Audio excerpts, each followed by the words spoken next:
Miss Liane HIRNER, you have the floor. I am dying to hear what you are going to say. Please. Please welcome.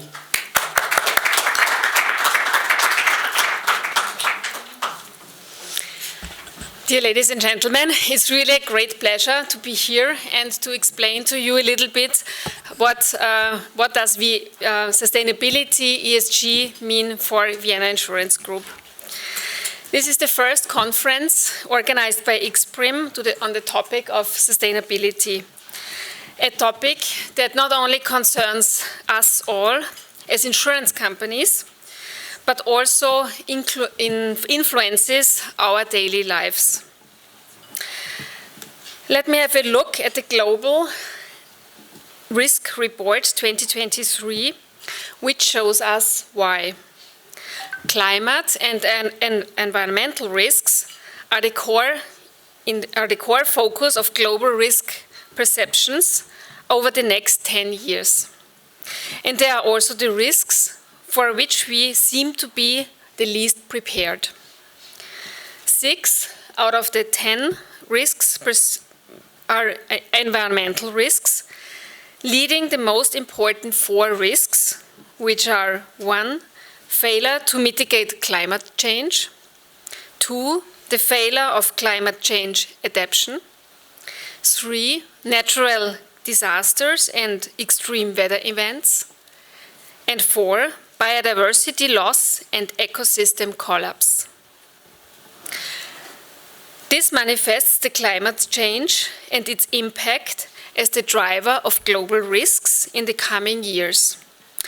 Climate change is now ingrained in our minds, not just theoretically, but with very real imagery. And it impacts each of us as well as every region.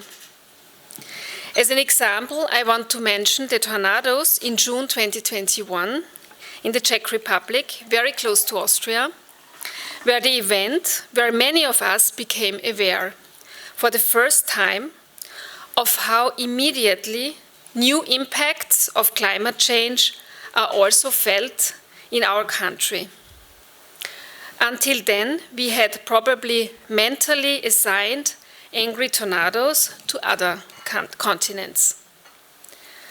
Of course, sustainability does not only include measures against climate change and protection of our environment. But these topics are currently most relevant to the public because they are immediately noticeable, as you have seen from my example.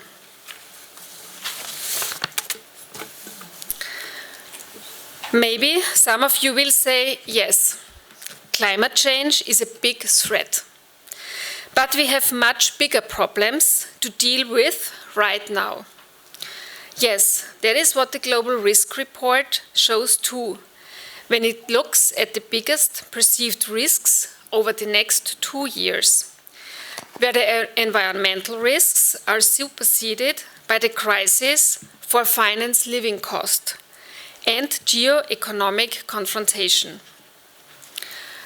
The current crisis, and we really do have a lot of challenges to face at the moment, will diminish investments and efforts to achieve climate goals, which could have fatal consequences for all of us.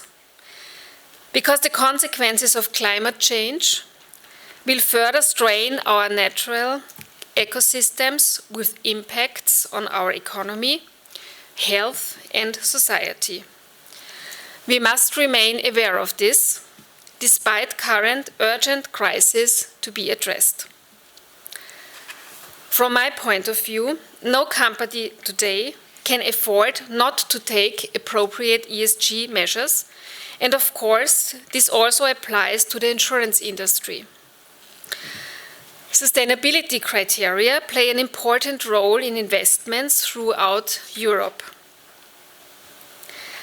Whether this is through EU requirements or increasingly the customers who are asking exactly what measures a company is taking for sustainability or the increased demand for sustainable products also in the insurance sector.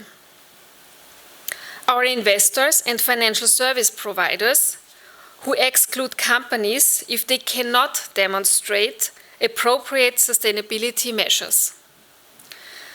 Sustainability benchmarks are also used as an important criterion of ratings. Ladies and gentlemen, those representatives of insurance companies sitting here from within the EU are confronted by a massive challenge to be mastered, whether we like it or not. The EU has itself the goal for being climate neutral by 2050, which means that we as insurance companies will also have to present the EU with a transition plan from 2025 onwards on how we bring our CO2 emissions close to zero by 2050. To this end, the first concrete targets to be achieved by 2030 will be requested and examined, followed by 5-year steps and targets up to 2050.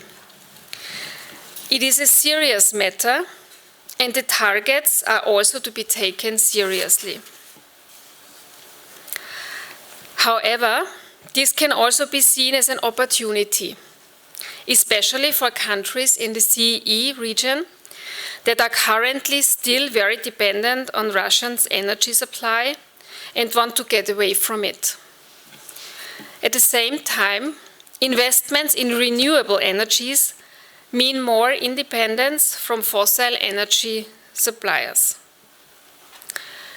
Insurance companies are important providers of capital for national economies and ensure that the economy and thus society flourishes. Therefore, they make an important contribution to a sustainable, future-oriented and modern society. I would like to emphasize that insurance is sustainable per se, because it protects us today against the risks of tomorrow. Sustainability, thinking and doing businesses sustainably, is part of our everyday life. After all, we make long-term performance promises to our customers, which often have to be fulfilled in the distant future. This requires sustainable stability for an insurance company, which we make possible through forward-looking management. For this, we need an intact social and ecological environment. This should actually be in the interest of all companies, because in a broken world, no one will be successful economically or in any other way. I see a particularly big lever for insurance companies in the area of investment, but also in the area of underwriting. With an investment volume of 10.5 trillion euros, insurance companies are the largest institutional investor in Europe. This corresponds to about 60% of the total GDP of EU. Insurance companies can indirectly support social and environmental impact with their investment decisions. But they can also make an important contribution to the issue of natural disasters by better fulfilling their socially important role as risk carriers and pillars of the national economy. The insurance industry can build a solid socio-economic structure through long-term investments, especially in infrastructure projects. A change in investment behavior, such as withdrawal from investments in fossil energy production, not only has an impact on the company's own portfolio, but in some cases also has major impact on capital recipients.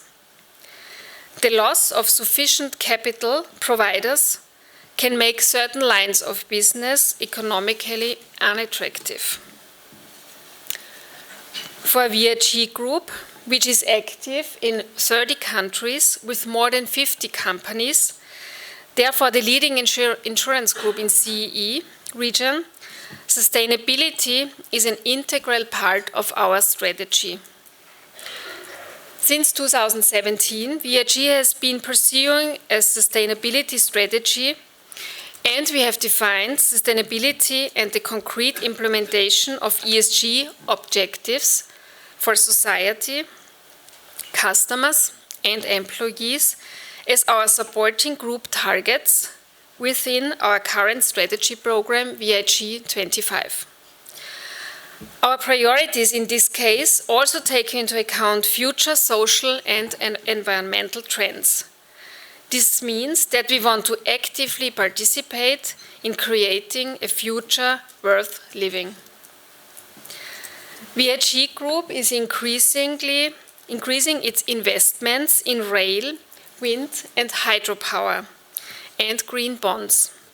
For example, we have increased our green bond exposure 12-fold in the last 4 years to now amounting to approximately 830 million euros.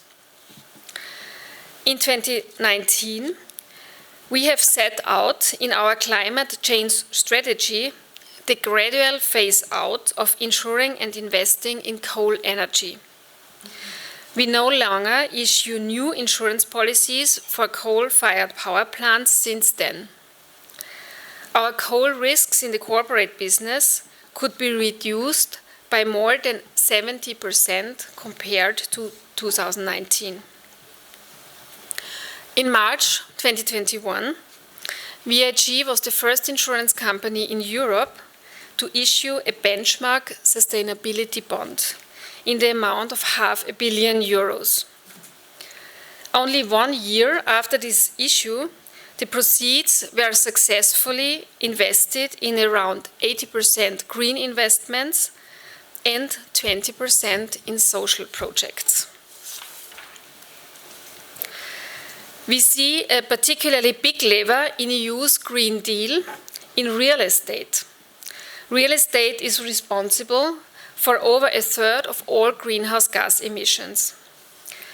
85 to 95% of today's EU real estate stock will be also in use in 2050. The figures come from the European Commission itself.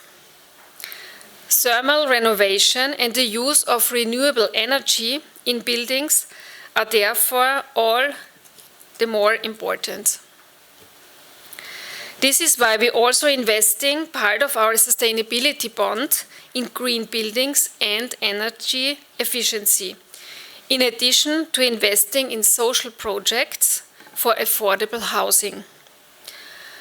Our companies are involved in the construction of thousands of affordable homes. This way, VIG wants to make an important contribution to affordable housing. Affordable housing is a very specific regulation and specific model in Austria, which is very, I think, unique worldwide. And we also aim to spread this model to Central and Eastern European countries.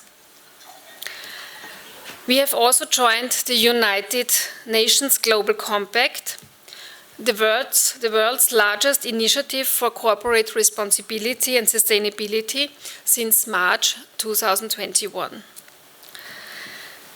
These are just a few examples of our sustainability activities. We have a whole range of levers that we can pull to create more livable future, and we will pull them. Let me also say a few words about sustainability and why I prefer to use it rather than ESG criteria. The word sustainability conveys the essence of what this is about so well: sustainability.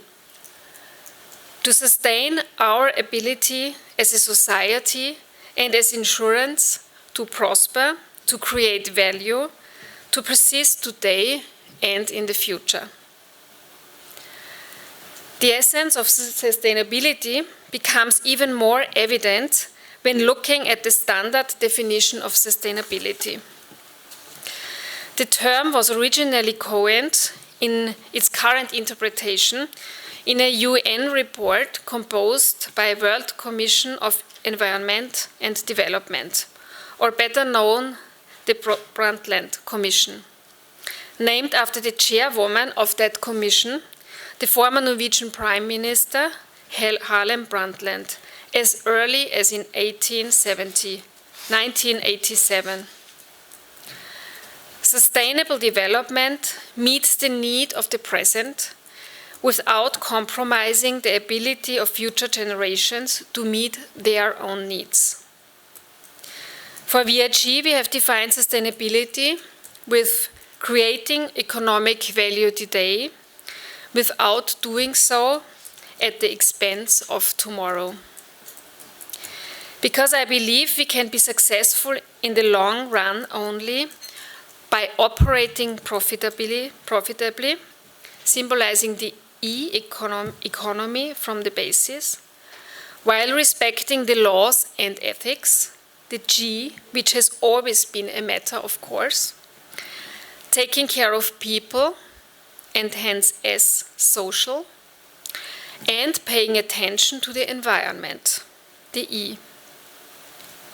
So at least for me, sustainability can only work in the context of a profitable business model. We as VIG see it as part of our responsibility towards our stakeholders, all of them, including the environment we do business in. Without regard to people and planet, there will not be profit in the long. In order to remain profitable over time, we need to consider social and environmental aspects. And as I mentioned before, we definitely have an increasing orientation of the general public and subsequently politics and business towards sustainability. The reason for this is as simple as it is clear. People have started to realize that there is no planet B. And there is one more thing. Sustainability shall not be done against our customers. That would be distorting, even perverting, the idea of sustainability, and ultimately also our mere existence. This brings me to an important point. The awareness of the need for sustainability measures is not the same in all of the European countries.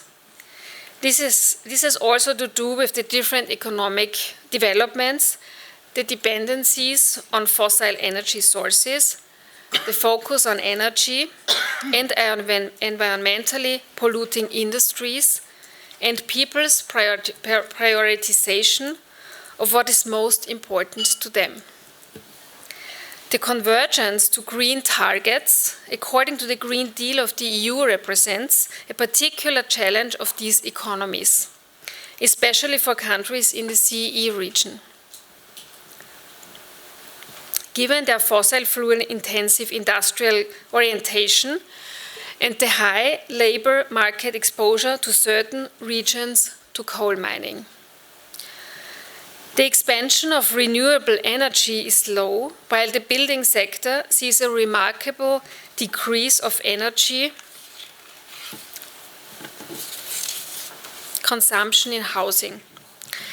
The region is confronted with lesser but growing social recognition of the climate crisis, as well as the fear of social fallout due to high employment in the coal and automobile sectors. However, the war in Ukraine has now revealed the vulnerability of fossil fuel dependence and has caused green transition advocates to rise in many states in the Eastern European region. But it is clear that many heads of government in CEE see investment in sustainability with less ambition than countries with high public attention for the transition to a greener environment. The security and affordability of energy supply needs to be taken also into account, as well as the significant differences in income levels within the EU, and the fact that these countries need to make much higher investments for a green transition because they have a high dependence on fossil energy. It is important to take the different parameters in the countries into account. This may also be the reason why the CEE region pays even less attention to the issue of sustainability than Western Europe. This is also the conclusion of a study published by the Vienna Institute of International Economic Studies in January this year.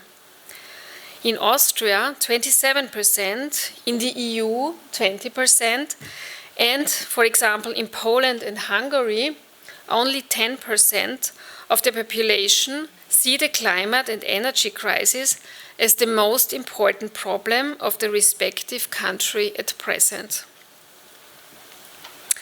However, the big problem is that we are running out of time if Europe wants to be climate neutral by 2050.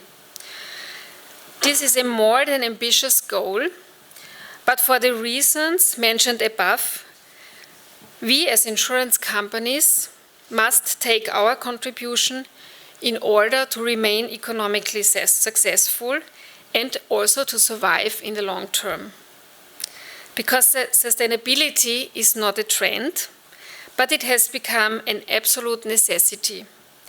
And this is why sustainability means living our responsibility for us. Dear ladies and gentlemen, thank you very much for your attention.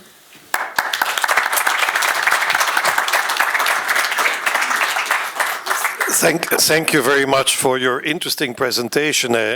You could hear from what you were saying that you are a real chief risk officer because you see all these risks. So for you it's evident.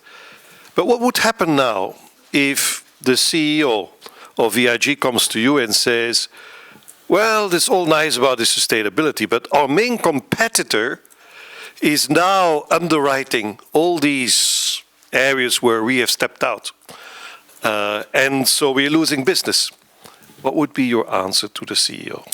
My answer would be, we as a VIG, we have a very, very long-term thinking, and so we do not take short-term actions. We also did not take short-term actions in the pandemic, in the past 3 crisis years. So we really kept our long-term focus, and what I would recommend also to the CEO, and I would say, please, we have to keep this long-term view and stick to our core principles. That what we did in the past 3 years, but we also did it in the past 200 years, because next year we have our 200th anniversary, and without this long-term thinking we would not exist today, and we want also to exist in the next 200 years. Okay, if I were the CEO, I would say, I keep you in that position. Thank you so much, ladies and gentlemen. So, as you could see from the program, we've moved from the theory into the implementation, and we just learned from VIG how serious they take this topic of sustainability. But obviously an insurer has 2 possible courses of action. It's the investment side and the underwriting side.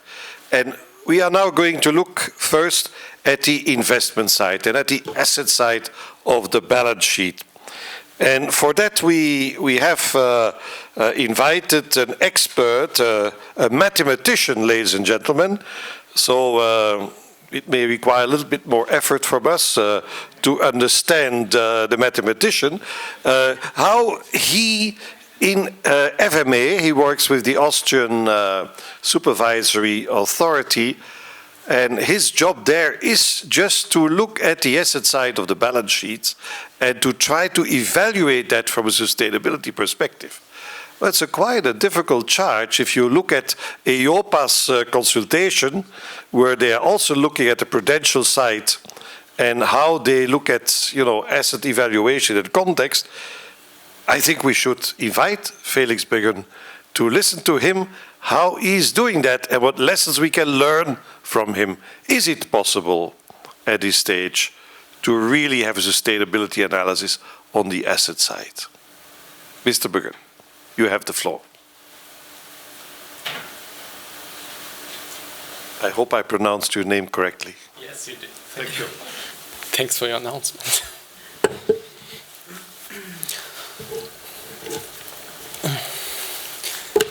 Ladies and gentlemen, first of all, it's my pleasure to be part of today's conference, where I'm going to introduce you to our supervisory approach for ESG. Briefly about myself, my name is Felix BEGUN. I work at the FMA for already 4 years in the General Insurance and Pension Supervision Department. And ESG analysis is mostly our focus.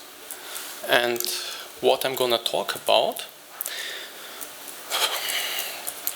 First, I will give you a quick overview about the performed analysis. Afterwards, I will continue to explain the methods used and to show you an overview of the key results, what we get, which data we used for that, and later I will talk about how the results are used in our supervisory process. In the end, I will share some experiences from last years. So in general, I would like you to understand what we do, what we want to achieve, and where our difficulties lie.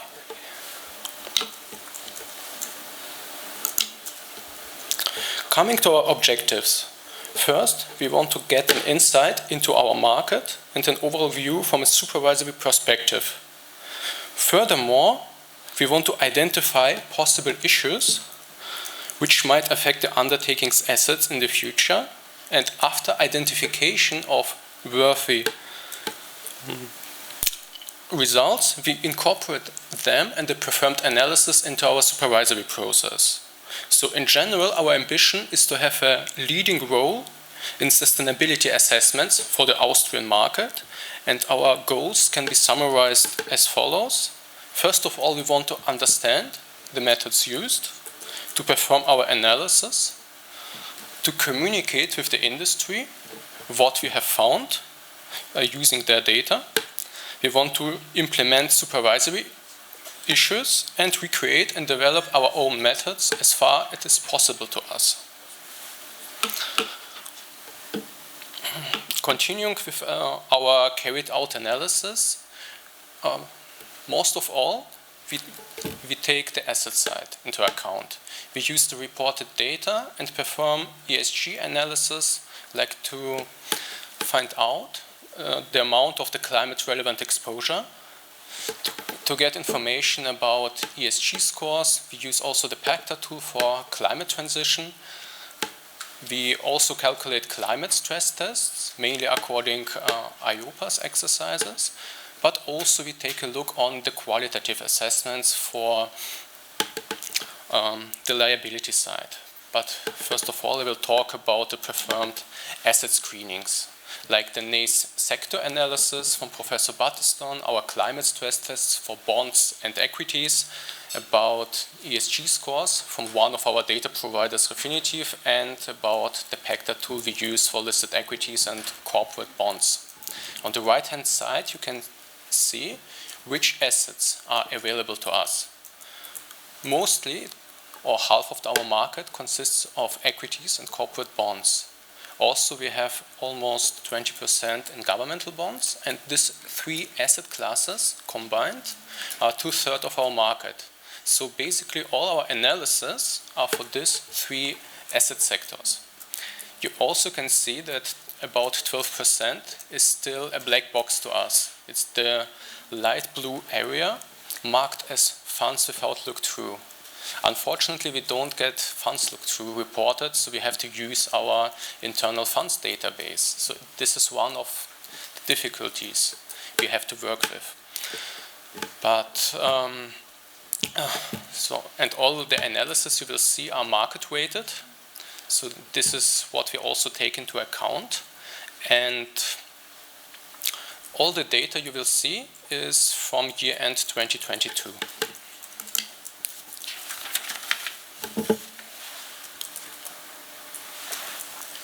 The first methodology is comes from Professor Battistone. It's the NACE sector approach to evaluate the climate relevant exposure. This is a methodology from the year 2016, and we used the updated methodology from 2021. On the right hand side you can see a mapping table which we use to map assets according to the NACE code to one of 6 as climate relevant defined sectors. We also use the adaptation with the complementary identification code to map assets related to buildings or direct investments in buildings into the specific sector. In this way, it is possible for us to identify assets which might be affected by a transition to a more climate neutral economy.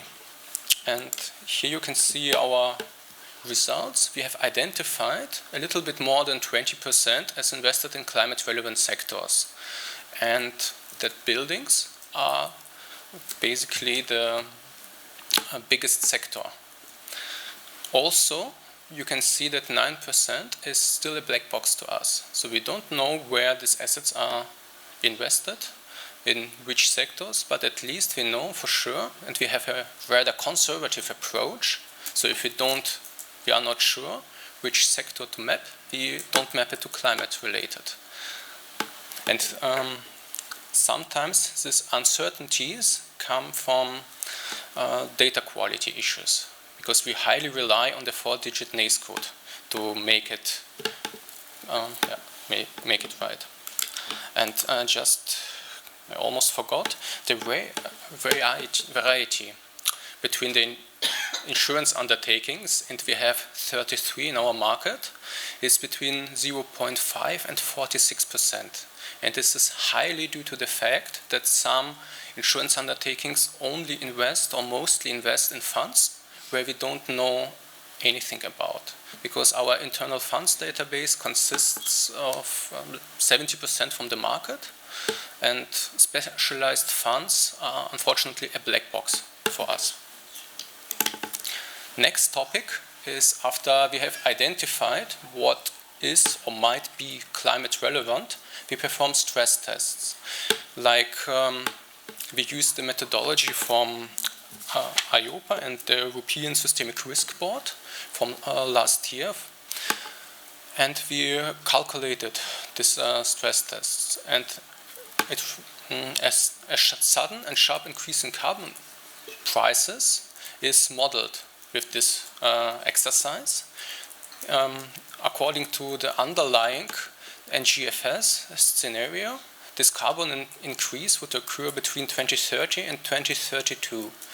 But we calculated this stress test if it would occur at year end 22, and we used also the shock matrix we got provided for equities, corporate and governmental bonds, and on a complementary identification code basis, we calculated the following results. For bonds, we calculated a yield shock, recalculating the present value where it was not possible due to a lack of data.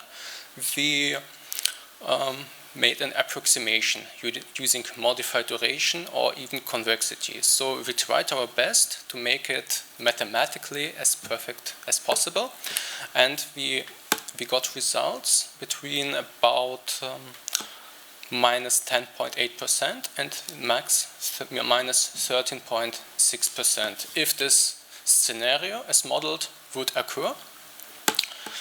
And we were able to analyze almost all assets from these 3 asset categories. But for the entire market, as I said, equities, corporate bonds and governmental bonds are like about just 70%. So the impact of this altogether 67.8% was a little bit less than 10%. And these results are shown on 2 box plots on the right hand side. The left one is for the analyzed exposure, the right one for the total exposure.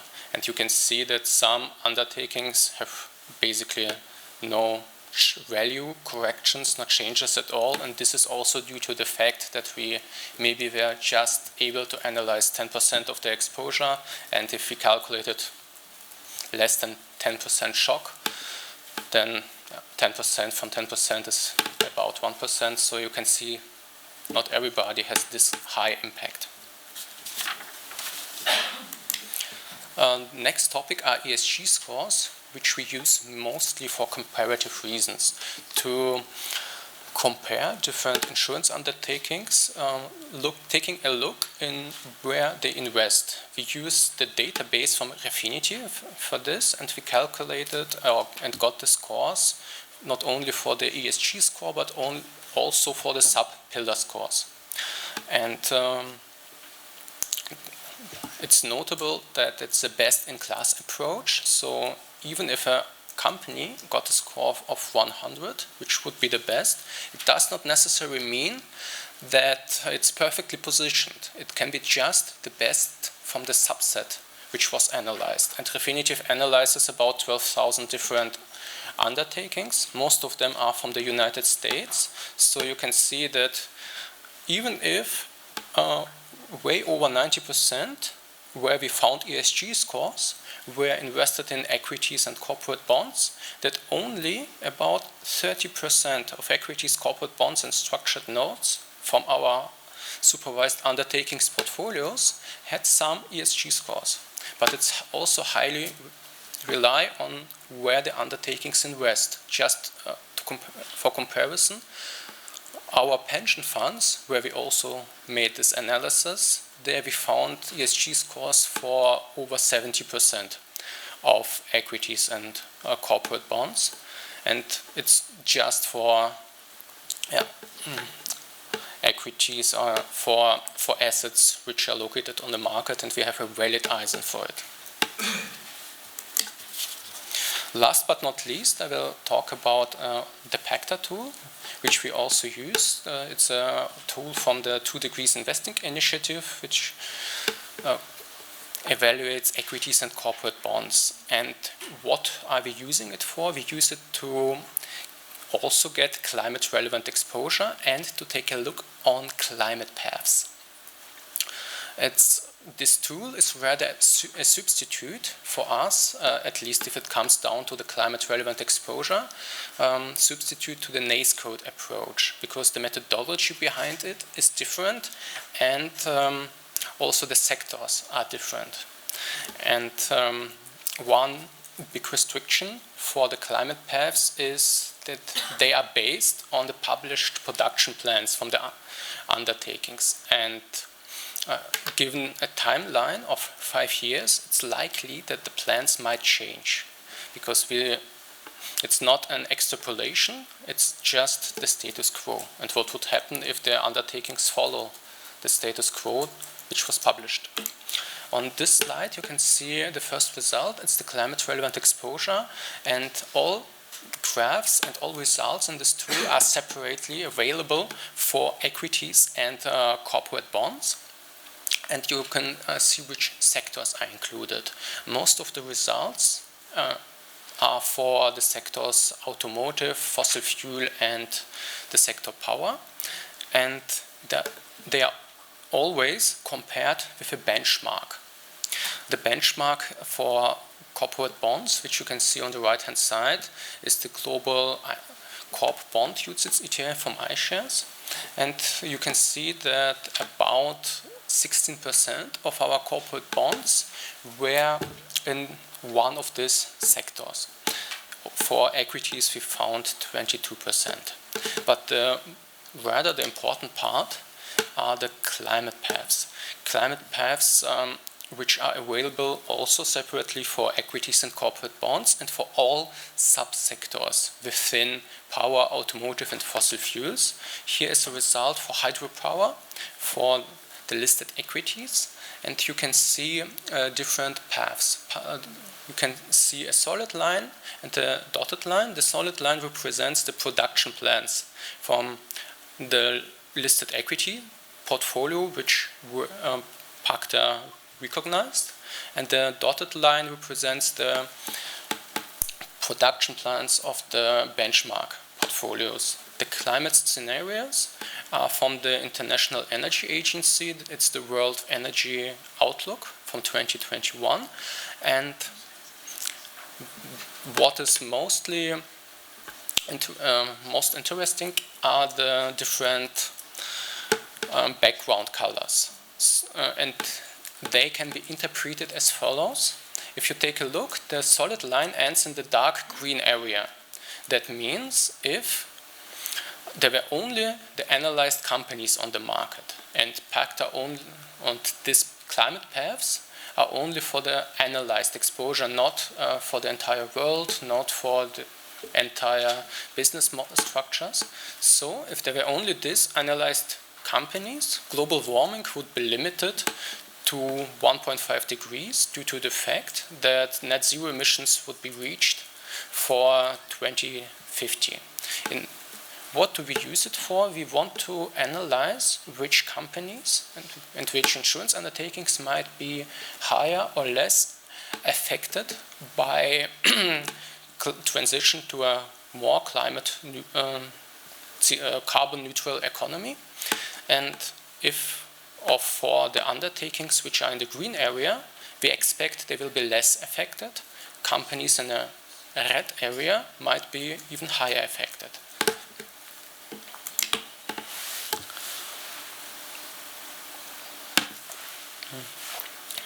Now I'm gonna talk about how do we use the results, and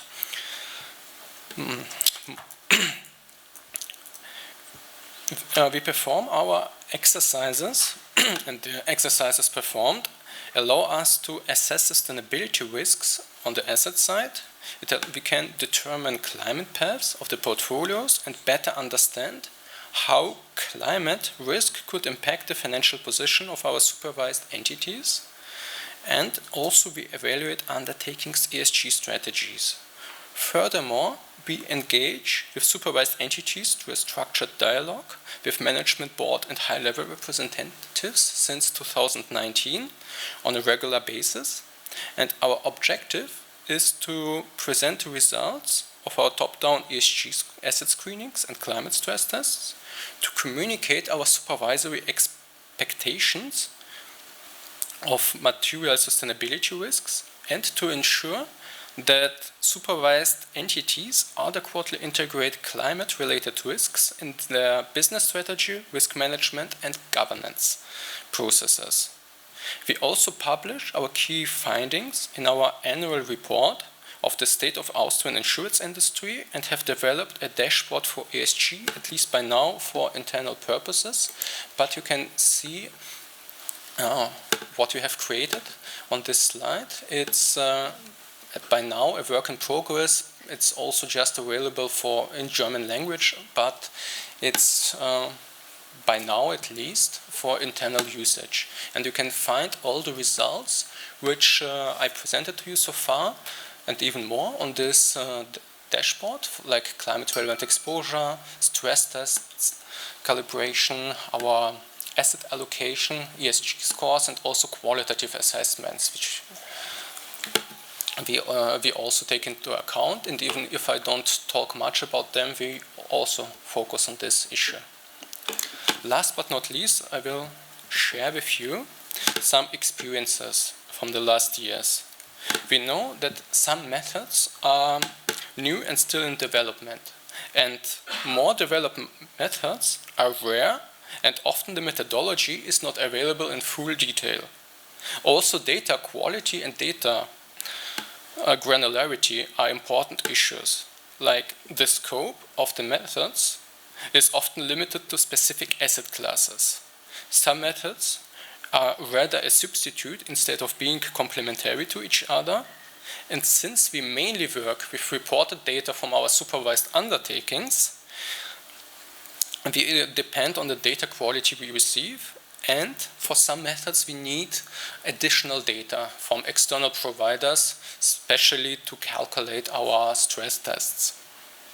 And our most urgent topics are the improvement of data quality, further development of the methods and closing the methodological black box, calibration of scenarios on a regular basis, and foremost, supporting our supervised undertakings and raising awareness related to the mentioned issues concerning the performed asset analysis.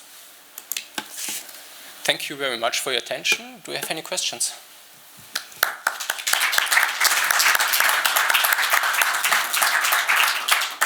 Yes, there's a question over there. One question, please.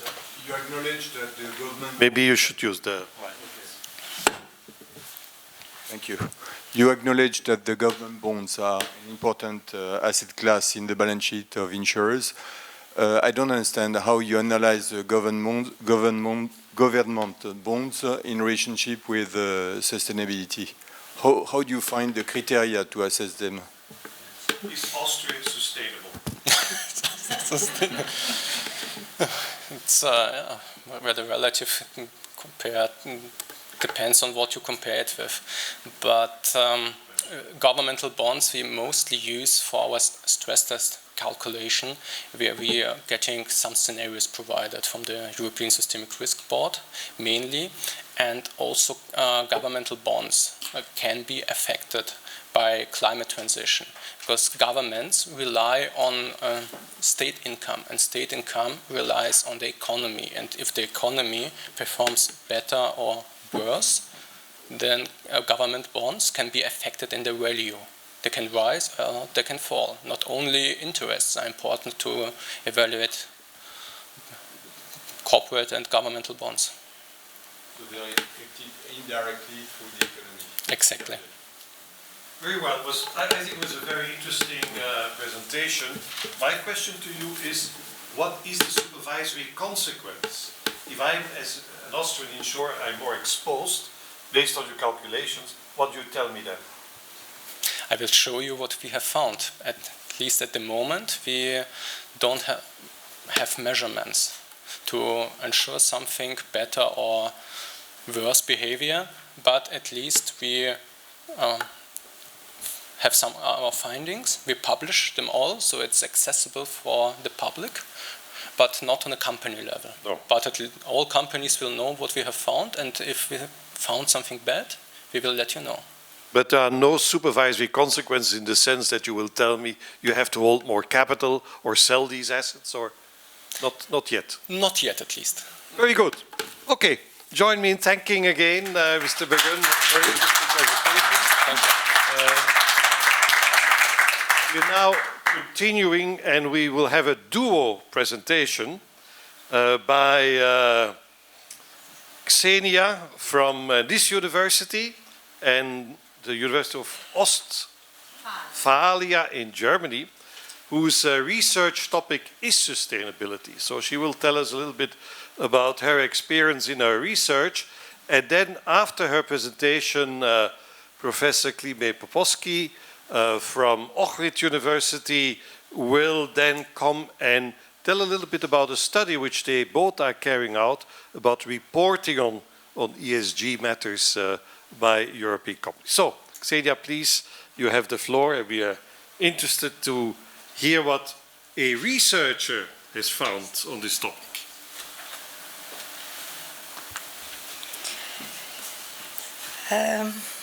Good afternoon, everybody.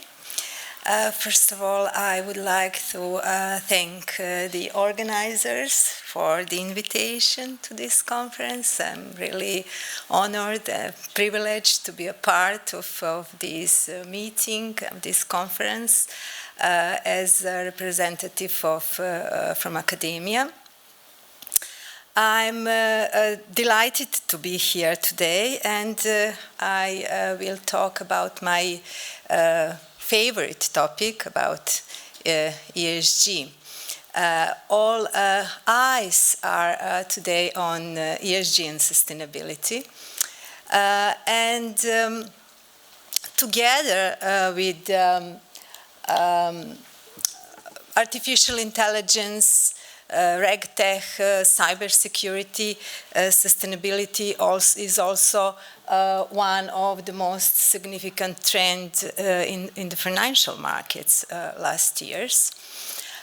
We have also heard today many times that insurance sector plays a very important role in promoting sustainability.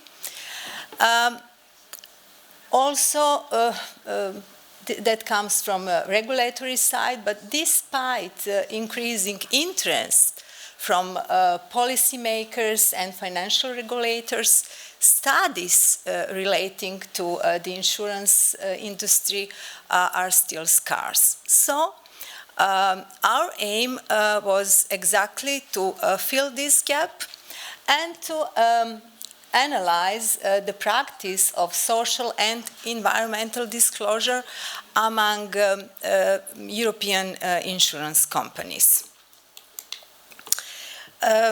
In its action plan, Financing Sustainable Growth, the European Commission set out measures to achieve three main objectives. To reorient capital flows towards more sustainable investment in order to achieve sustainable and inclusive growth, to manage financial risk stemming from climate change, environmental degradation, and social issues, and to foster transparency and long-termism in economic and financial activity. The disclosure of relevant, reliable, and comparable sustainability information is a prerequisite for meeting those objectives. Due to a dual role of insurance companies and their direct sustainability impacts at the operational level and indirect impacts as institutional investors, risk carriers and managers, insurance companies have to meet multiple sustainability reporting requirements. So, European Union Sustainable Finance Package includes, among other, Sustainability Finance Disclosure Regulation, the Taxonomy Regulation, Insurance Distribution Directive, Corporate Sustainability Reporting Directive, and so on, and a list of ESG related delegated acts aiming to supplement existing regulation. So the list is long, and we were talking today about this. The non-financial reporting directive, which was the regulation in place during our research period, requires from large undertakings to include in their management reports, in their sustainability reports, the information on environmental, social, and governance issues.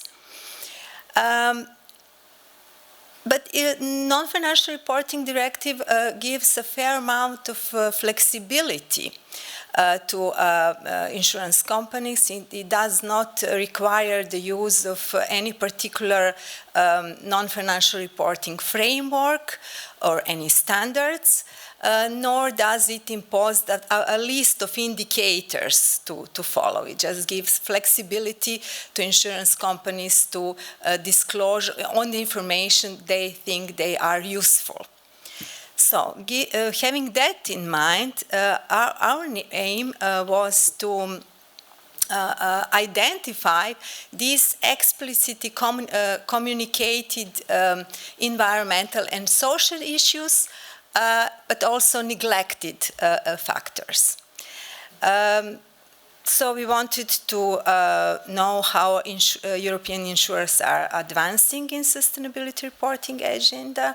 Are there any difference among social and environmental disclosures or international and regionally active companies? And what are the drivers, the challenges, and the opportunities of sustainability disclosures? In order to do that, we constructed two samples. Sample A consisted of international active insurance groups with jurisdiction of group-wide supervisor located in Europe as defined by IAIS. The analyzed period for this group was 2060-2021. We had difficulties in constructing sample B. So in sample B, we included insurance companies with headquarters in the CET region. And one more requirement was that they had to have positive value of social, environmental, and economic performance disclosure index at least in 1 year during the analyzed period, which was from 2004 to 2021. So our focus was on 20 insurance, in the first sample of 20 insurance in 5 key European markets, France, Germany, the Netherlands, Switzerland, and the UK. On the other side, we had companies, 8 companies from CET region, 5 coming from EU countries, from Slovenia, Croatia, Bulgaria, and Poland, and 3 coming from Serbia and Turkey, also not non-EU member countries.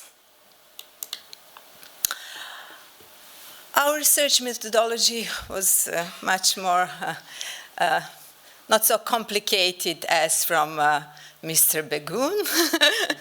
So we used the content analysis, and based on the Global Reporting Initiative framework, more precisely the GRI standard 300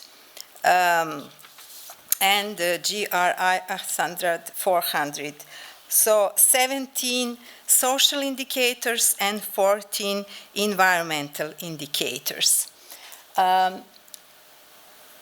We constructed social performance disclosure index, environmental performance disclosure index, and composite sustainability performance index.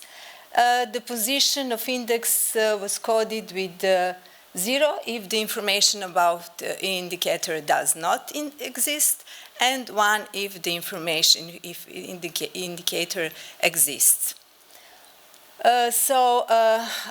We also calculated disclosure rate as the ratio of index average value and index maximal value. Here is the list of environmental performance indicators we took into account. So as you can see, these are information which covers the use of materials in the first best paper, then use of energy, water emissions, and waste management. The list of social indicators, which describes the relationship the company has and reputation it fosters with employees and with the communities in which the business, the companies does the business. So, general remarks. Information on the way insurance companies operate and manage social and environmental challenges are presented in different reports. 9 of 20 companies published sustainability reports. We also have annual integrated reports, annual business reports, corporate social responsibility reports, and in one case, ESG report. The GRI content index, which makes the reported information traceable and increase the credibility of and transparency of the reporting, is a component found in reports published by 8 companies. External assurance, which indicates that the companies are oriented themselves towards standards and communicate their credibility in the field of sustainability, is has been done by independent assurance service provider belonging to a Big Four group, with one exception. Only one company did not use the services of Big Four group companies. Finally, you can see the list of topics of high material relevance. These topics belong to the E and S pillar of sustainability. We summarized our findings, our conclusions in four main findings.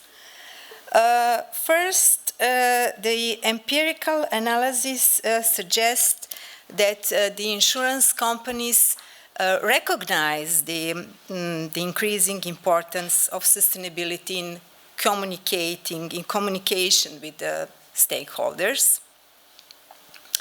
However, there is a gap in the record. European top insurers disclose on average in the analyzed period against 47% and 69% of the analyzed social and environmental parameters respectively. So surprisingly for someone, there is higher disclosure rate associated to environmental performance disclosure. The good news is that there is a constant progress in the disclosure rates. The average sustainability performance disclosure index show moderate but constant growth during this 6-year period, analyzed period. Of course, this group of top 20 European companies is not homogeneous. As you can see from the table, for the first table, the maximum value of environmental performance disclosure index is 14. That means that there is one company or more companies which disclose about each indicator, but also there is one company or more companies that doesn't report at all about environmental indicators. Skewness tell us in statistics about the distortion or asymmetry that deviates from normal distribution in a data set. In our case, we have negative or left skew distribution in the case of environmental performance disclosure index, meaning that the most companies performing relatively very well and just a few companies performing far below average. We also wanted to know what are the drivers of sustainability reporting, and it seems that size is one of the drivers. So the bigger company gives more sustainability information, since there is a strong positive correlation between total asset of companies, the size is measured by total asset, and the value of sustainability disclosure index. However, table 3 shows that it's not only a size a driver of sustainability reporting, there are other factors. By using a clustering method, we identified 3 clusters. In cluster 1, European companies belonging to cluster 1 disclose on average in this period, 2060-2021, against 70% of the analyzed parameters, and then they significantly outperform the global sustainability disclosure average. Of course, there is a gap in reporting practices between E and S components. The most disclosed environmental indicators are those belonging to Scope 1, Scope 2 emissions and energy consumption. The least disclosed are information concerning waste management.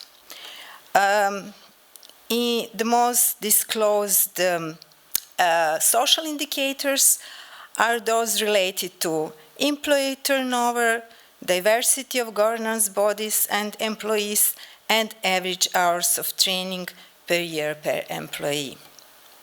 The least disclosed social indicators are those related to incidents of discrimination and corrective action taken, or benefits provided to full-time employees that are not provided to temporary or part-time employees.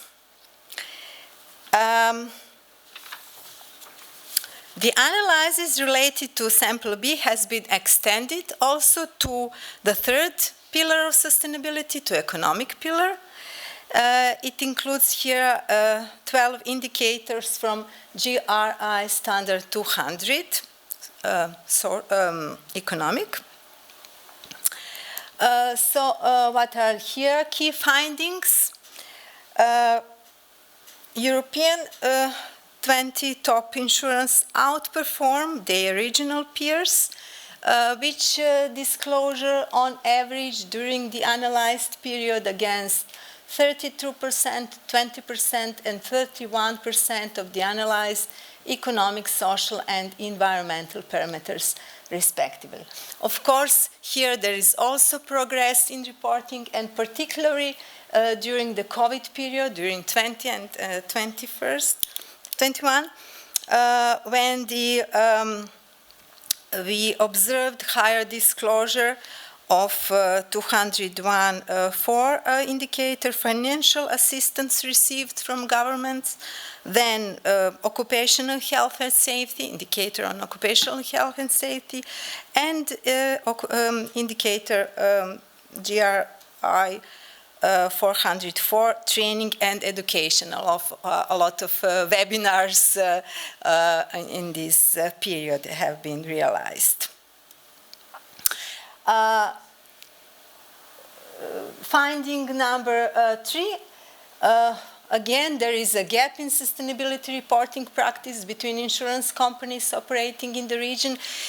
We had a hypothesis that companies operating in EU member countries will disclose more. However, this is not the case in CET region.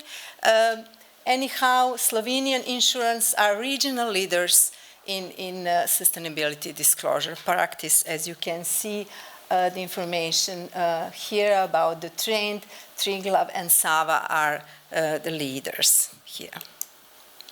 Of course, there is a significant gap between the economic, social, and environmental parameters, indicators that are easily quantified and measured and give a positive image to the company are the most disclosed, of course. So, the conclusions.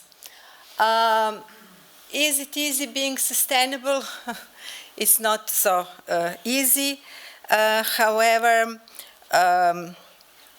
I would say that the insurance sector understands the importance of sharing sustainable information with its shareholders. Insurance companies belong to different sustainability maturity stages.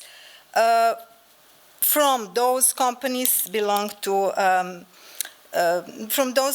that disclose information because they have to do that, also from compliance purposes, while those who disclose, they want to achieve operational cost savings, to those which are a leader in sustainability disclosure, which see that the purpose of sustainability reporting is in value creation. So it is not easy being sustainable, but is it worth being sustainable? Of course, there are a lot of empirical studies at the developed capital markets that they say that in the long term, it is worth being sustainable. My colleague and I, we also realized a series of empirical studies at one emerging market, at Serbian capital market, and we proved that it is worth being sustainable from the company point of view, because the sustainability performance are related to financial performance, but also from the insurance, from the investor's point of view, because the sustainability-based portfolio outperforms the conventional one and benchmarking indexes. So finally, as Alice in Wonderland said, what is the purpose and the use of book without pictures and conversation? In answering to the question, how good is sustainability reporting, I use a series of drawings of my son, Ilya. So the first picture was made when he was 4. We exactly cannot see what is the picture about. So actually the title is The Mouse, the Son and One Child. So where is the mouse? The second one is made just before he went when he was 5, so we can see the improvement, yes. And the third was made just before he went to school. Here we can clearly see what is the picture about. There is a human boy with a very fancy hairstyle playing somewhere. The climate is still friendly. It is raining. The grass is green. So we don't have a picture of this boy and a picture of this landscape, but we can certainly distinguish this boy from other boys and this landscape from other landscapes. And this is actually the purpose of sustainability reporting, to make distinction on the basis of companies' sustainability efforts. Thank you very much for your attention. Thank you very much, Ksenija. Thank you. I think that if your son, when he is 30, will return to that picture will be worth a lot of money. Thank you very much. We need to move on because Klime is going now to tell us that Ksenija was entirely wrong and that he's come up with other findings. Klime, please, you have the floor. Great pleasure to be with you today, and this is my, I don't know, maybe 10th conference with the XPRIMM.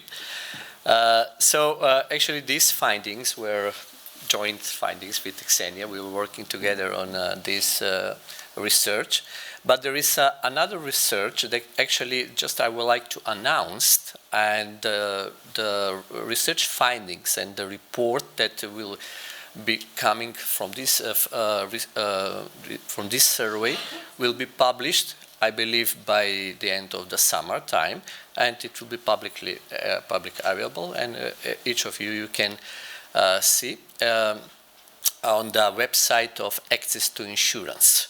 So Access to Insurance is the arm of the IIS, International Association of Insurance Supervisors.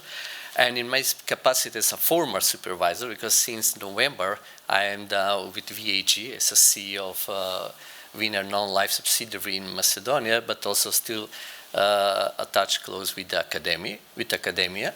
And I need to finish all these research projects, and thanks with the cooperation with Ksenija.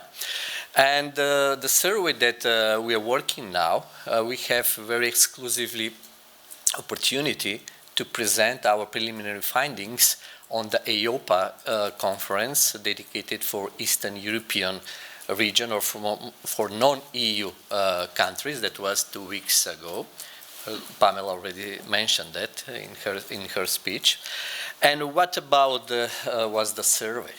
The survey was actually thanks to the initiative that they came from a Slovenian insurance supervisory authority and the director Goras Čibe, who is the regional coordinator of the CET region under the umbrella of IIS, and also with the support of Ante Žigman, who is the president of HANFA, because both represent the region in the IIS, because they're executive member of the IIS, and they asked us, together with A2II, to make a survey on the status of the ESG implementation in the CET region from the regulatory point of view. CET region is very heterogeneous, that there are 30 countries, more than 30 countries in the region, with different level of insurance market developments, with different structure of the insurance supervisory authorities, with different economic, political environments, so it was not easy to do that. However, we were very happy that we succeed to have a very high response from the supervisory authorities. Almost 82% from the survey were answers from the supervisory authorities. And the purpose of the survey was to assess the current status of the insurance regulations or initiatives promoting sustainability, insurance growth in the CET region. Another purpose was to monitor the progress of the sustainability initiative in the national insurance market. Then we have aim also to address the importance, or to check how the importance of the insurance industry in achieving the UN sustainability goals was recognized by the supervisory authority, but also from the national industry perspective. And the survey period was in January-March this year, and as I said, we sent a questionnaire to 27 jurisdictions or 30 authorities, because some of the jurisdictions, they have even more than one supervisory authority. And we received answers from 22 countries. What were the main conclusions, or what are the main findings of this survey? Well, the national sustainable finance strategy, who are focused on financial contribution to ESG, are missing, with some few exceptions. There are some countries, especially from the EU, that they have a really good progress. But general, still we are missing a national sustainable finance strategy. For the non-EU countries, what is the most important, that there is a lack of regulatory standards. So this is a really big concern.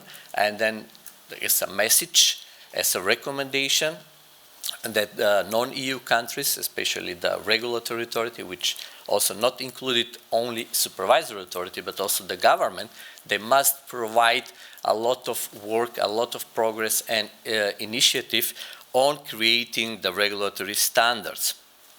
Then the supervisory authorities are struggle with the level of appropriate expertise, the capacity, of course the lack of data that already we mentioned. Also, what is interesting that on the question, who are the supervisory priorities, almost all of them, they respond that still prudent supervision, market conduct, IT and cyber risk are on the high priorities, but not the ESG. So that's why we need to work and to raise the awareness among all industry stakeholders, especially for the non-EU countries. So I will stop here because of the time limit, and it will be announcement in the social media when this report will be ready, and you can free download and you can read. Of course, we have still another joint project that we are working with Professor Ksenija, which is part of I need to mention also the Eastern European Risk Insurance Association, which is an academic organizations that are dealing with insurance topics among the Central Eastern European countries. And the second conference, this is a research conference, will be in Poland in September, 25th, 26th of September. And now we are working on additional research papers, paper on ESG topic that we would like to present on this conference. So please, you can just check area.org. It's a website where you can find more information about this organization. So thank you very much. Thank you very much, Klime. It's very interesting research, which is a first step. And in terms of regulation, there will be so much regulation to come that this service will become very popular. Yeah, I believe. Thank you very much. Okay. Very well. Well done. Thank you. So, ladies and gentlemen, we talked about the asset side. We then looked at the reporting in practice, and now we're going to go to the liability side and the underwriting. And we have two experts that will help us understand what's going on. And they are both from Swiss Re. Swiss Re, of course, is very well known. And they do a lot of very interesting research. And Doris PÖPPLEIN, I hope I pronounced the name correctly, and Annina ANGSTMANN, both from Swiss Re, will talk to us about sustainability, an opportunity for underwriting. Exactly what I said before. It's not only a challenge, but an opportunity. And when a reinsurer talks about an opportunity, you can rest assured they'll take it. So, ladies, you have the floor.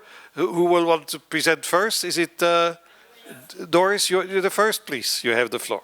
Thank you very much. You're welcome. Hello, everyone. A very warm welcome also from my side. And I'm very honored and thank you very much for the invitation to address the underwriting side for you in this presentation. When we think about sustainability, we think along the lines which was already mentioned. Now this description that we have to live in a way and have to behave as a company in a way that we can meet our needs of our generation, all of us, but also the needs of the presence of our children who paint these lovely pictures, and to look at us with big eyes. And sometimes they say things like, "Mommy, it's so hot today, it's August 12th. Are you sure we can still live here in 10 years? I mean, 10 years for them seems like a long period of time. And you think like, well, I hope so. And we do our best in making that possible. And that's what I want to talk to you about a bit more today. And we feel it everywhere, no? I mean, before I'm, as a background, a property underwriter, so very much always concerned about flooding, about earthquake, about the storms. But nowadays, it's really our daily life. I mean, everyone is thinking about more flooding. Everyone experiences more storms. You hear a lot in Europe currently about the drought already and the drought to come, because even now it doesn't appear there has been not so many cold days and very little snow in the mountains. So a topic which is really like on everyone's mind.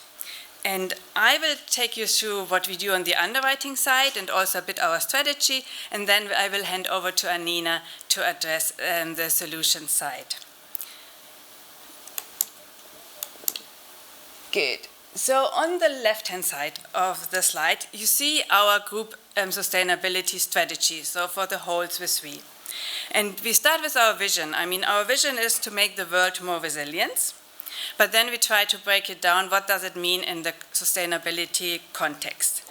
And on our mission, we really try to tackle the issues on all of our three pillars. So you have my side, the underwriting side, you have then also the investment side, and also the operation side, and also about sharing knowledge, for example, doing research, publications for everyone to read and to discuss with us. And now really to break it down to our strategy in sustainability, we thought, okay, we need to also ask the outside world and our internal experts, what is material for us. And we used the concept which was mentioned a couple of times already about the double materiality. So we were thinking about the financial materiality. So how do the challenges affect us as a global reinsurer? And then also on the other side, what impact do we have? So this impact materiality, how are we as a company impacting the world and all our sustainability issues? And we had 27 topics which were kind of given to the respondents, and we had over 1,000 respondents.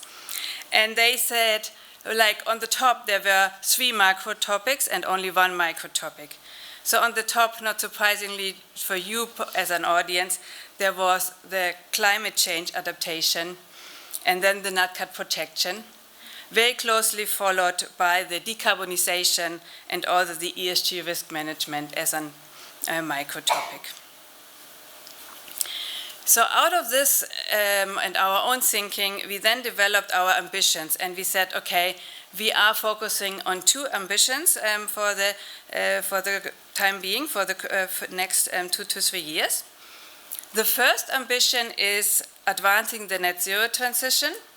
So this centers on climate mitigation, on decarbonization, and our efforts to have pathways how to decarbonize and to reach our goals, and also what kind of risk transfer solutions can we offer there. And then the second ambition is all about building societal resilience. So there we come more into the region of climate adaptation and disaster resilience. But we also think about financial inclusion, for example, offering life and health products, and also healthcare focused on households. There comes also the topic which was already mentioned on the nat cat protection gap into these goals. And to round off our strategy, we thought about, okay, who are the enablers? So it is all of us, the people, and also all of our operations, how we do the things. It's our ESG risk framework, and it's also the governance and compliance, which is quite important. And now, when we start thinking about how can we apply the strategy, now in the day-to-day, what does it mean? We also think a lot along the lines of the UN SDG development goals. So we have the goals, and we use them for mapping. We use them to assessing what actions could do potential harm and what action could kind of contribute to the goals. And for the 2 ambitions which we set, we had especially selected 6 goals. I mean, there are lots of different impacts often, and they interact with each other, and there are also the goal conflict sometimes. But we selected these 6 which you see there, which is around the affordable energy and clean energy, the climate action, and the partnership for goals for our first ambition. And then for the building societal resilience ambition, it's the good health and well-being, the decent work and economic growth, and sustainable cities and communities. So with this framework, let's jump right into how we do it now on a day-to-day underwriting basis. So we have developed 2 ways of thinking around it. The first way is kind of we have to mitigate the downside. So we really have to think about on a portfolio level, when we assess it, when we plan, where should our portfolios go, where do we want to increase, where do we want to decrease. But also on the deal level, we have to mitigate and probably do less of some of the things. So this is one side of the coin. And then the other side of the coin is really what we and me as an underwriter, for sure my heart beats on that other side very strongly, is about what can we do more of? How can we do different covers? How can we shape it that as a reinsurer, together with you as insurers, we can really make a difference. So it's about seeing it as an opportunity and helping society to transform is the other side of the coin, which are both important. And we have to say that on the detailed assessments, we are a bit limited on the treaty portfolio. So a lot of things, what I will say, is really more on the facultative and the direct risk portfolio, where we have the granular information, because currently our data submissions for treaty are more like on, for example, NatCat world. In the future, we will probably have much more opportunities to also assess all our transactions. So just a little disclaimer here. So now I just want to go a bit more into detail on these two actions, like the ESG risk framework and also the opportunity side. Let's start with the downside management. So we have already for a couple of years we're working with an ESG risk framework. There are like 3 policies, overarching policies. One is on the environmental side to try and not do any harm, especially irreversible harm, and especially be careful about very sensitive areas. Then there is a social pillar, which is, for example, about human rights. I mean, what the projects we support, the insurance we support, be careful and watch out that there are no human rights violations involved. And then also the good government side. Now, these are the pillars overall. And then we have selected, in addition, 7 areas. 7 areas which we also felt we need to be especially careful of. So there is like the agro, forestry and food area, which can be on the positive and on the negative side, the nuclear weapons proliferation, the defense sector, the hydro dams, mining, and what at the moment we are quite active in monitoring and improving and working with this is our goals about thermal coal, the reduction in thermal coal exposure, and also on the oil and gas side, what can we do there? As we know, these are very important sectors for the decarbonization to tackle. So we have embedded this process in the day-to-day underwriting, if possible. So the underwriters will kind of like take these policies into account, will screen for it. They will have also some additional tools if a transaction is highlighted as, okay, be careful, do a bit more research. And there's also internally the support from some of our experts in risk management. Then if the underwriter still thinks he wants to continue with a transaction or do it, he can get the help and do a called referral to internal experts, which then have the possible outcomes of, no, don't do it, just not, or do it but, or yeah, we did more research, we looked at it, and it's actually okay to engage it. And the last part, I want to talk a little bit about what can we do more on the underwriting side. So I guess a lot of players have worked quite intensively on the NatCat protection gap. It's a tough nut to crack, no? It is just where it is. It moves a little bit. I mean, we have seen this year that the gap is supposedly 55%, 2022, the year which we analyzed, and it's a little bit lower than the 61 over 10-year average.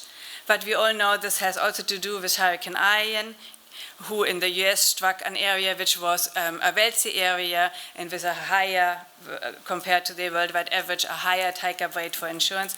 But if we are honest, I mean, it looks like such a big opportunity for us to help the society to close, but it's really, really difficult to make room there. And we are thinking along the lines about like the awareness and the kind of prolonged awareness. We often see there's quite an interest after an event happens, but then it goes away, it fades away, it costs money to protect yourself, so therefore it's difficult. Then we think along the lines also of accessibility. Are the covers accessible to people? Is it easy enough, or is there any problem there? And also then the affordability. And often it is a little bit, it needs both. It needs the awareness, so kind of like more like frequency events, like flooding, for example, but it often also needs like the help of some requirements. For example, on the mortgage side, now is it required to have a flood insurance? That helps the take-up rate. The next point is the resilience programs. We heard a little bit about already in this direction. It is a question, what can we do more about maybe before a disaster happens to make our buildings, our homes more resilient, and also after the loss? No? I mean, normally we pay out for repairs, we pay out for replacement to leave the place as it was before, but some some players are starting to think about, okay, maybe we can work it in all our math and everything, and that we not even pay like we always did, but maybe we can pay this little bit of extra, a lump sum money for you. And then rather than getting another nice door which you like from the design and so, why don't you get a flood resistant door? Then next time, I mean, if you're in a high risk zone, next time a disaster will hit you, it might be not even coming the water into your home.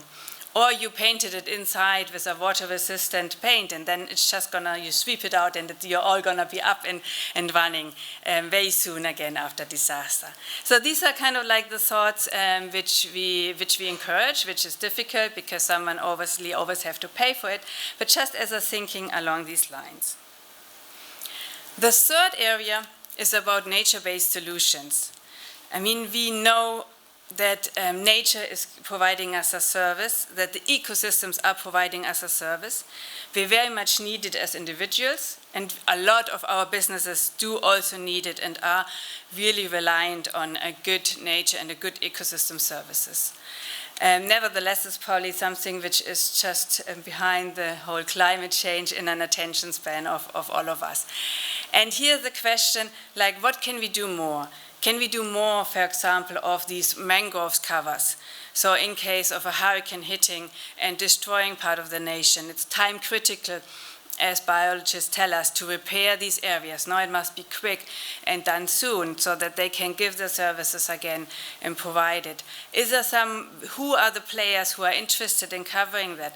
Who could we partner with? What could we do? Because we all know it probably is the right thing to do and to develop and to think more about. And the last bit is about our advancing, helping the whole decarbonization. And this is, for example, probably an area where we want to do more. I mean, it's, for example, the energy supply area. So it is the renewable energy. I mean, we are hearing that states and private organizations are planning a lot of investments. So it will come to our market. They will be asking for insurance and reinsurance cover there. And that's definitely an area where we are quite keen to work out how we can support more and how we can foster this. Then also linked to the more renewable energy we have, we need to think about all the storage opportunities. No, I mean, it has to get a certain percentage of the renewable energy must also be storable and everything. So what can we do in batteries and these things? And then also the thinking about the energy use of all of us. I mean, where does it go?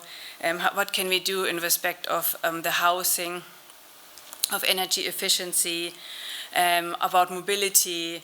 How can we transform there? Do we have to electrify everything? How do we electrify, in which pace?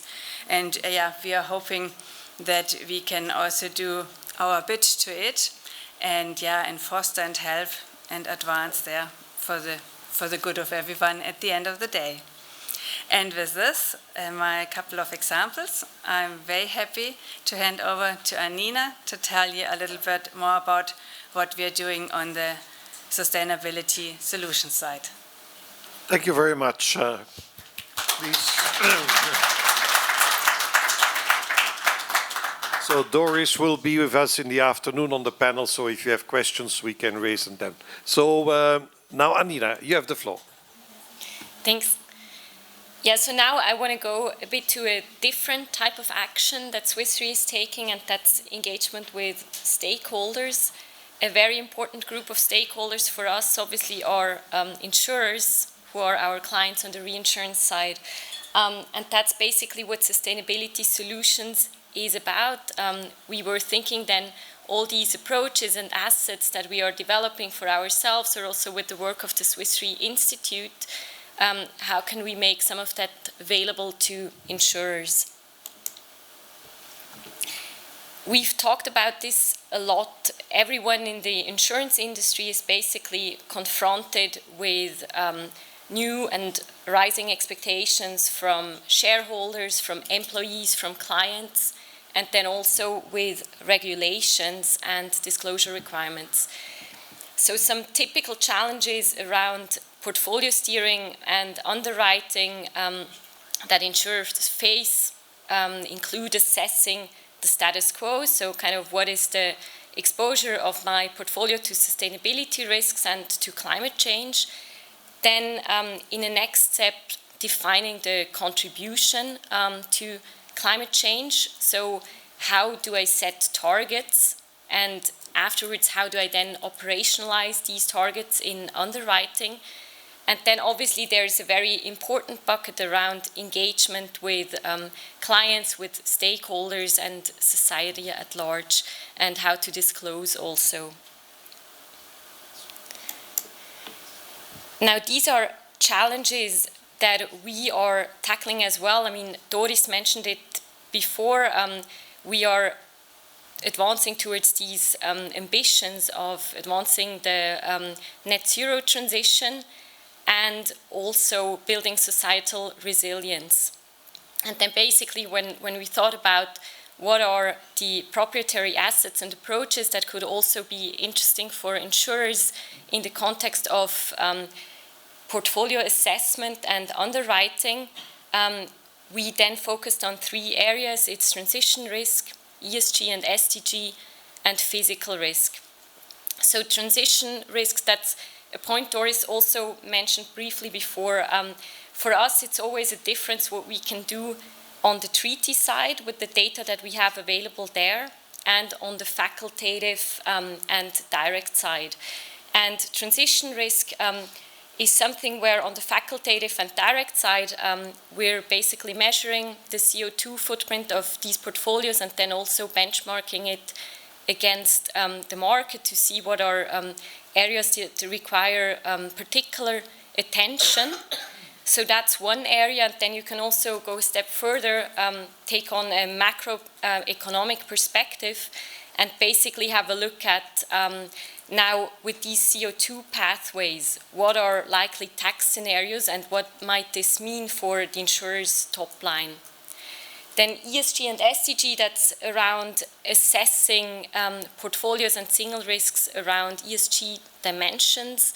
And physical risks, finally, that's about understanding the current exposure of a portfolio to natural hazards, but also the future exposure. And that's something where with our cat perils teams, we're quite active. We've developed their climate risk scores, which are basically indicators for how different natural perils at different locations will change subject to different CO2 concentration pathways.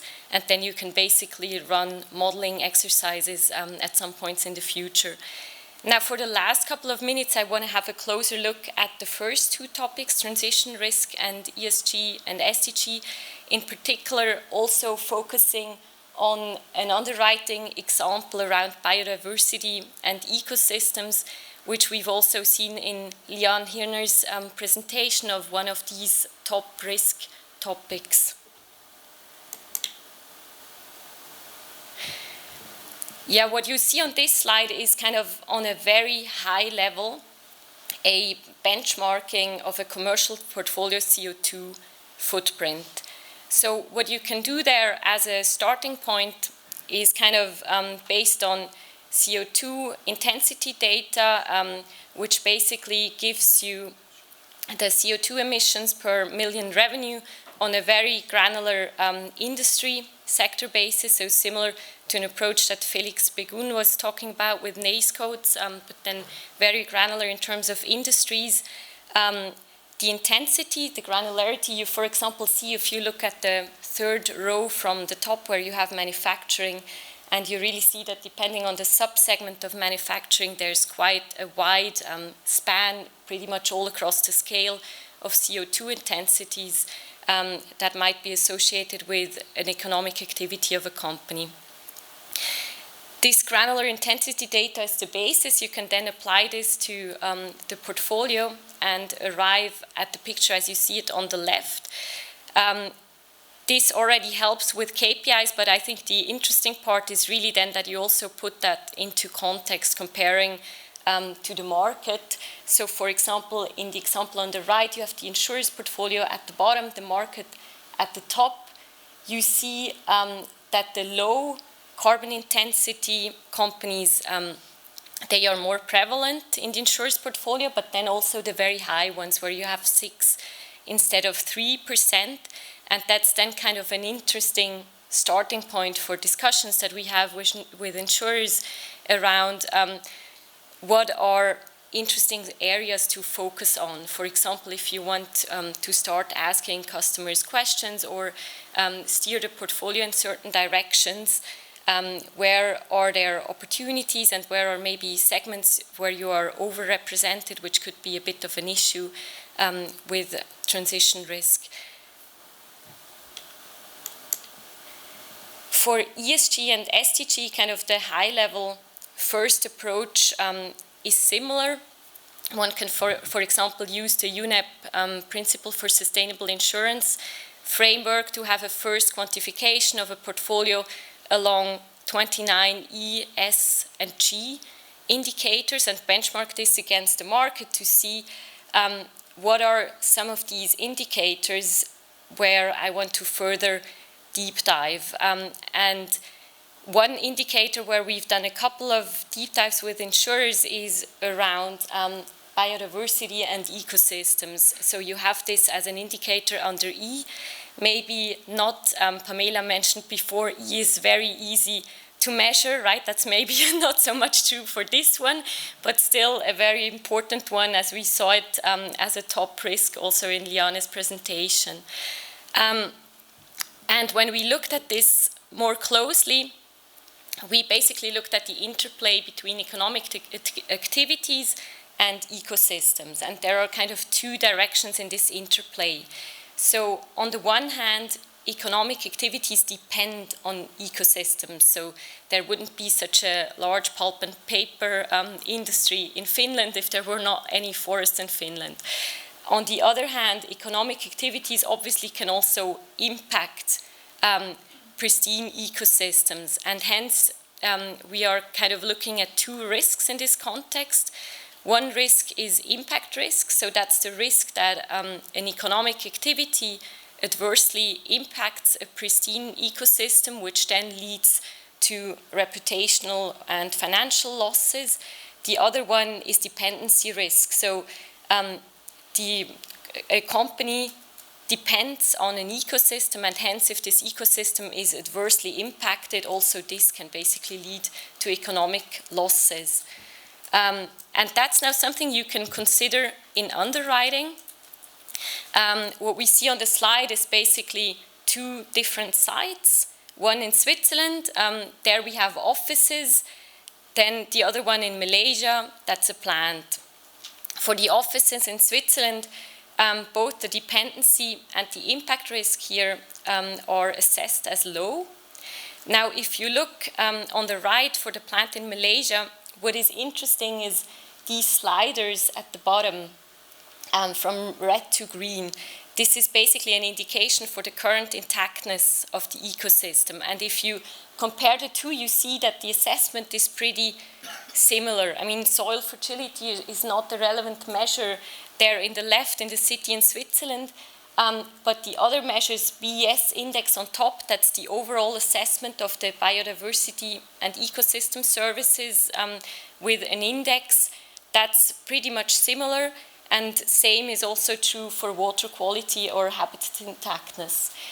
But on the right, the dependency risk and the impact risk is considerably different. So you have a medium dependency risk here because this plant depends on the ecosystem around it, and you have a high impact risk because if things go wrong here, this can have a high impact on this intact ecosystem that the plant operates in. So I hope that with our presentations, we've given you some interesting inputs on where ESG can play a role in underwriting. I mean, this really is a journey, right? Swiss Re is on this journey for a long time, and I'm sure all of you are as well. We've heard it a couple of times. It's ingrained in our DNA. The ESG risk framework that Doris mentioned, that's something that we first put into place in 2009, and since then it's kind of constantly evolving. So it's an interesting development, and it's also interesting how we can reshape our role here as insurers and in underwriting, and therefore we really see it as an opportunity, not just because of the specific business opportunities, underwriting, renewable energy, etc., but really also as an opportunity to live kind of our responsibility as an insurance industry towards the society at large. So thanks very much for your attention.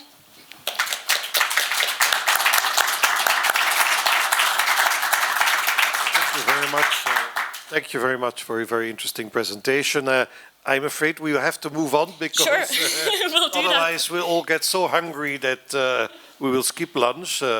Thank you. If there are questions, maybe in the afternoon we can come back to this. So let's now move on to the last presentation of this morning by Süha Şele, who is Chief Operating Officer and member of the board of Eureko Sigorta from Turkey, and he's going to talk about a topic which is very complicated. Understanding customers. How do you manage to do that? We'll see. We'll see. Good morning or good afternoon, everybody. Few words about myself. My name is Süha.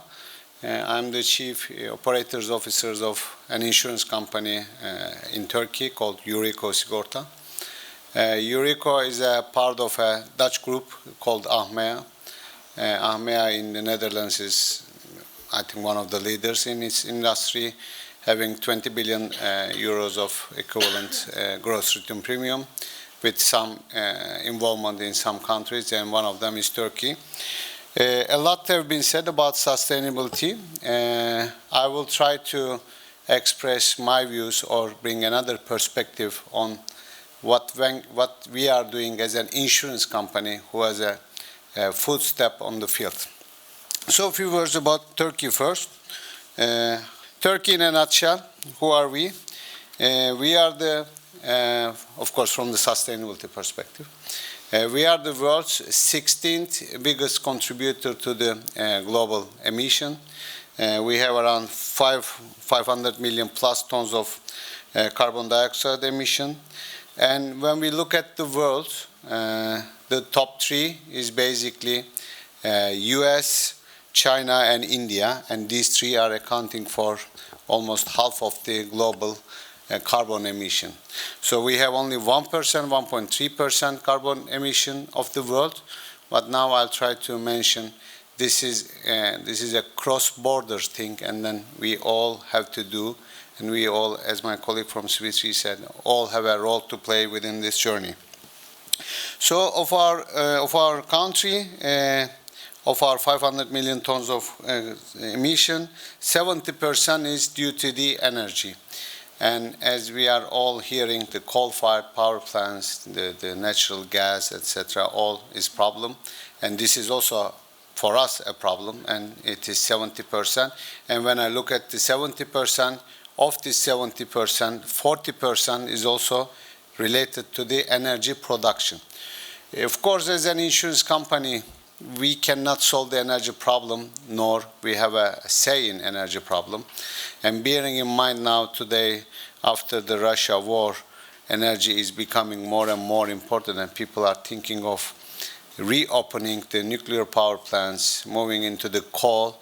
I think our role to play there is more than just saying we don't insure coal-fired power plants. So I'll try to mention what we are doing as an insurance company. And as a Turkey, we are also a big exporter of a lot of goods. And now with the sustainability in hand, this is going to be more and more difficult also for our customers, because let's say in the European Union, one company who is willing to comply with sustainability rules may not import goods from Turkey because client number X doesn't comply with these licenses. So we have to teach and make sure that the awareness is there. As you rightly said, awareness is a problem. It is very slow, unfortunately, but we have to keep trying on the awareness session. Few words about the Eureko Sigorta itself. We are an insurance company operating in all lines, commercial lines, SME lines, and retail lines. We are very big in commercial lines. We are in top 5 position in Turkey, and also we are quite active in all the fields who are creating these carbon emissions. So I'll mention what are we doing on the greenhouse gases. So first of all, why these greenhouse gas emissions are important. My colleagues mentioned, so I'm not going to repeat that. We all know the target by 2050 is net zero, and we have to make sure that it is going to be increasing only by 1.5%. However, we are already at 1.1% of this 1.5%, so therefore we don't have much time left. So we have to be very quick and aggressive in our actions. So therefore the short-term actions are needed for sure, and also the long-term strategy are needed. So now what we are doing on the sustainability for us, like our other companies or other friends in other companies, we have also embedded the sustainability under our core strategic pillars as a number 4, and within that we have prioritized the SDG number 13, the climate action, as number 1. Why we did that? Because we think as a big commercial player, as I said, we are number 5 in the market, we can have a say in these carbon emissions, and also we are insuring the power plants. So we may go back and say that we are not going to insure you by 2030 or 2050, but at the same time I think we can do a little bit bigger on this. Now what does it mean for our insurance operations? As we all know, there are 3 scopes within that. So scope number 1 is your direct emissions. I think this is very easy. Also we have almost completed scope 1. So we have changed all our company cars to electric cars. We are buying our energy from green energy companies, paying a little bit more, and scope 1 is almost done. Scope 1 and 2 is though relatively easy. Scope 2 is your indirect emissions while purchasing or importing your goods, your investments, etc. These are all, to me, relatively easier than the scope 3, because the scope 3 are the all others who are producing carbon emissions on the whole value chain. And all our clients are falling under scope 3. And scope 3 is accounting for the 95% of the overall carbon emission. So when I say as an insurance company, I change my cars to electric, or I'm now buying my energy from a green energy, it accounts for the smaller 5% angle, whereas our big problem is on the scope 3, which is the clients. And let's say a power plant, coal-fired power plant is falling under this category. And when we discuss what we can do for these coal-fired power plants, let's say, so I'm exaggerating to give you a perspective. Action 1, we can say we stop writing coal power plants. So this is the general trend also everywhere. We can also say, well, we are not writing new coal-fired plants, etc. But frankly, there's no new coal-fired power plants being constructed. So we have a role to play. What we can do? 1, we can benchmark the coal-fired power plants in our country. So power plant number 1 produces X, power plant number 2 produces Y.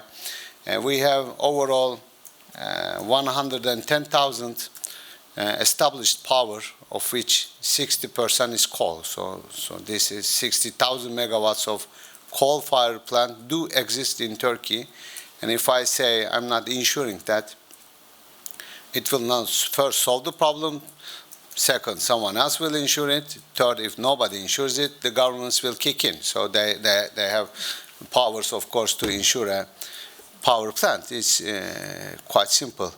Or 60,000 megawatt is already a very big pool, so they can also insure themselves by creating just a pool.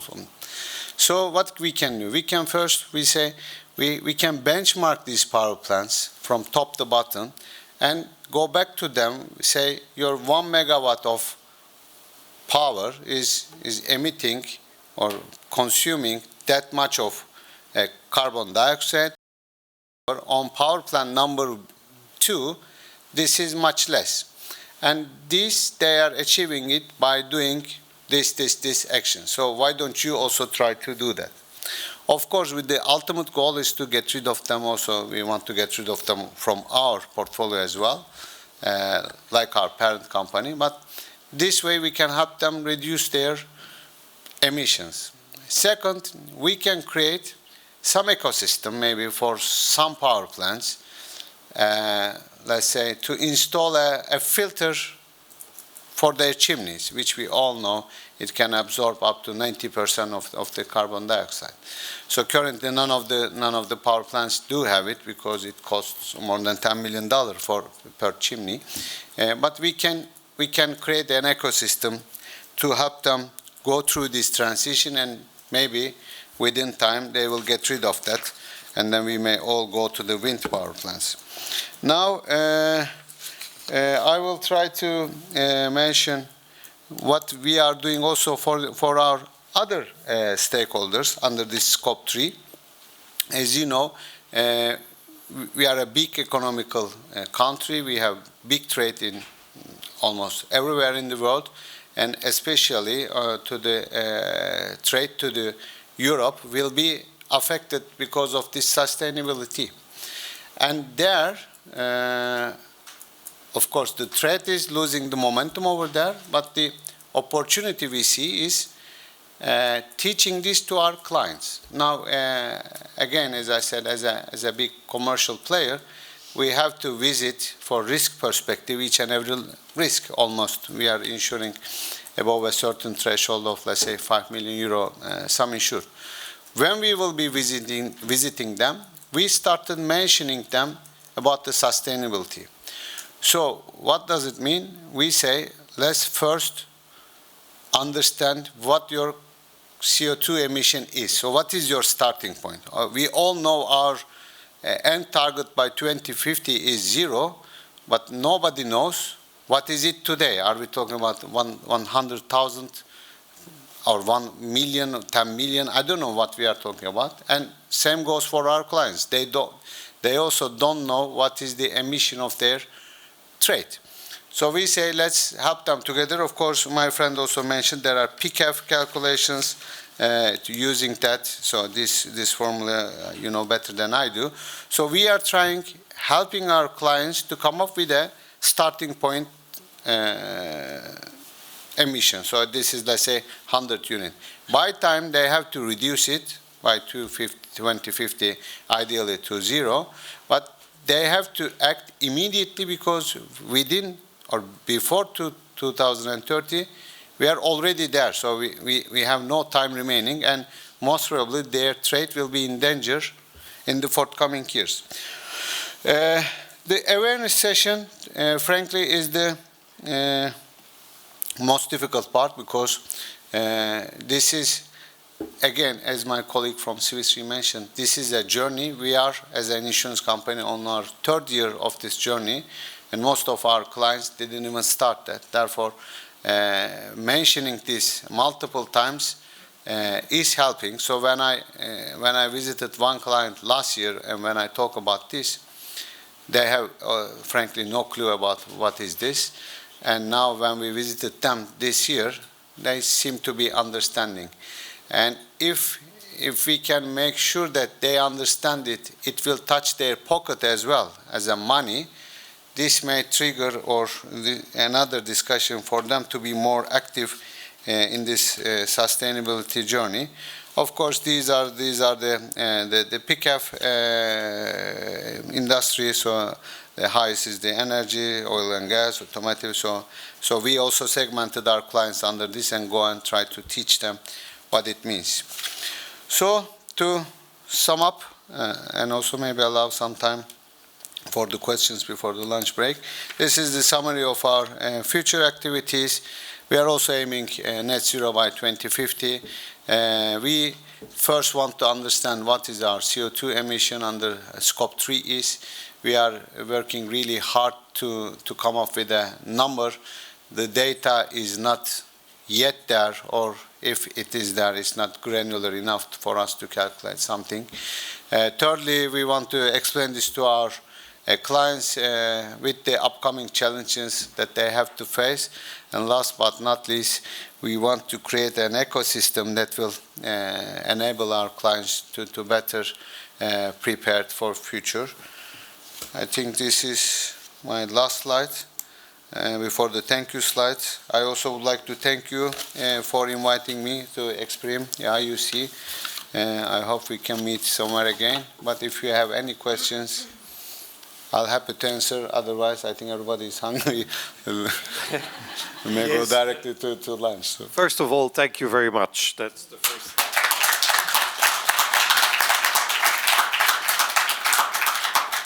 I have one specific question to you. You were speaking on behalf of a subsidiary in Turkey. What you have been explaining to us, is that the strategy of ACMEA, or is it a strategy that you apply in Turkey? No, also ACMEA. So we all have the same strategy by 2030, X 2050 net zero, and we are along this journey.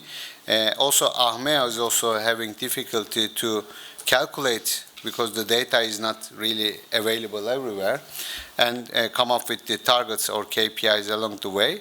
But also we believe on top of that, we may have a role to play with our clients. And this is what we are aiming for. I hope we can achieve this with our clients, but it's a long and not easy journey, but I'm afraid the time is ticking and we don't have much time to be active. And who is in charge within the company to follow that up? You are the chief operating officer. Suppose you're not doing what ACMEA wants to do. To whom are you report? Is that the chief risk officer that is responsible for this? Frankly, we take it serious.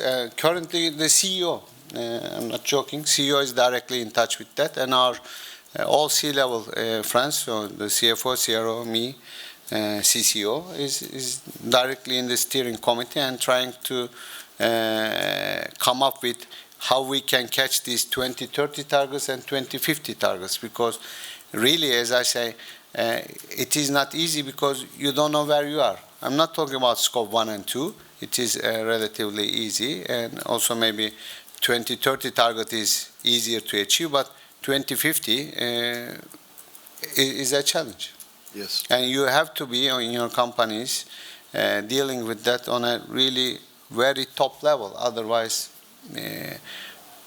at least I see in my company, it is just falling away from the daily hassles.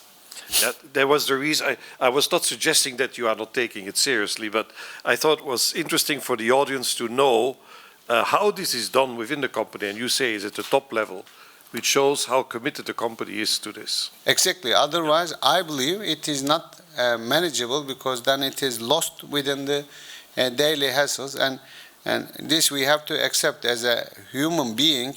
First, the pocket is important. So first, money. So everybody in the company is, so this reducing loss ratio from X to Y, so gaining more money on money. So money, money, money. So within the money, this is always delayed to the next meeting. So this, okay, we do it, but next meeting it will be better.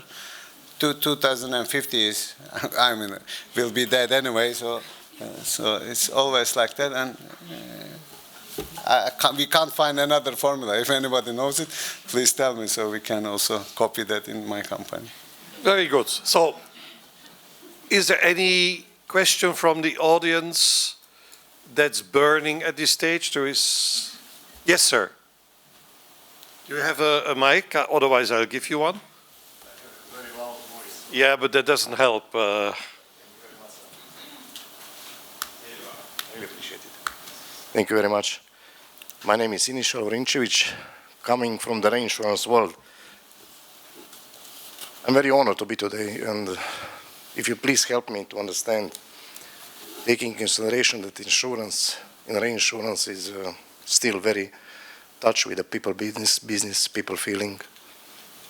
What I read this morning about Vienna Insurance Group, 28 million customers working in the 30 countries. So we are very connected between the risks. So my question is connected with the two parts. One element is the rating agencies. We all believe that nowadays when we are coming somewhere, the first question is who is the owner, second is capital level, third is how much fast we are paying the claims, and already rating coming in force. So I'm wondering to see how your teams are working to sufficient delivery these your projects as a part of the reporting to the rating agencies, which are not located, unfortunately, in the region when we are operating in Europe. And second question is connected with the cross-region functions, like the gentleman already explained. We all need scientists, we all need really knowledge from different parts to make insurance and reinsurance survival. So if you would like to have some expansions now, let's say from Vienna to Bangladesh or Dubai or Saudi Arabia, how this will affect our assessment and to evaluate properly on time our ESG strategy to be in line, to maintain the capital, which we have already in the company, to attract the new capital, including the people who are working on this. Thank you very much indeed. Okay, so you have the floor. So from the, if I got the question correct, on the rating part, as a local subsidiary of AHMEA, we don't have a rating, nor my country's rating is also not very exciting, so let's say. Therefore, we do it not for the rating companies, but we do it for our own global responsibility scheme, and we are trying to teach the same to our clients. The second question I don't quite get, so can you repeat your second question? As I think VIG Group, you are... In general, let's say, because the insurance industry is nowadays very well connected. If you are writing something from Turkey, for example, or from Slovenia, like insurer or reinsurer, we have to know exactly what kind of risk we are accepting there. Yes. Correct?